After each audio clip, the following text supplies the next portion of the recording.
ময়মনসিংহের ভালুকায় উৎসবমুখর পরিবেশে 12টি শিক্ষা প্রতিষ্ঠানের উদ্বোধন করেছেন স্থানীয় সংসদ সদস্য এম এ ওয়াহেদ। শনিবার বিকেলে ভালুকার দৌলায় হিজলিপাড়া সরকারি প্রাথমিক বিদ্যালয় মাঠে বর্ণিল আয়োজনের মধ্য দিয়ে এই অনুষ্ঠান সম্পূর্ণ করা হয়। এতে সরকারের উন্নয়ন চিত্র তুলে ধরে বক্তব্য রাখেন সংসদ সদস্য এম এ ওয়াহেদ। তিনি বলেন, ভালুকার মানুষ তাকে ভোট দিয়ে এমপি নির্বাচিত করেছেন। উন্নয়নের জন্য তাই তিনি ভালুকার উন্নয়নে কাজ শুরু করেছেন। আগামী 5 বছরে একটি স্কুলের ভবন কিংবা রাস্তা পাকা করা বাকি থাকবে না। পরে তিনি সবার সহযোগিতা কামনা করেন।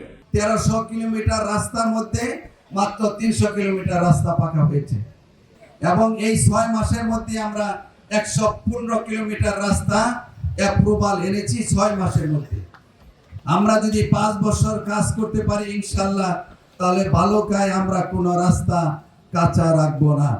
এর জন্য চাই আপনাদের সাহায্য, আপনাদের সহযোগিতা। ভালুকা উপজেলা নির্বাহী কর্মকর্তা আলিনুর খানের সভাপতিত্বে অনুষ্ঠানে আরও বক্তব্য রাখেন উপজেলা পরিষদের চেয়ারম্যান হাজী রফিকুল ইসলাম, উপজেলা আওয়ামী লীগের সভাপতি অ্যাডভোকেট শওকত আলী সহ অন্যান্য নেতৃবৃন্দ। এই বাংলা নিউজ ডেস্ক।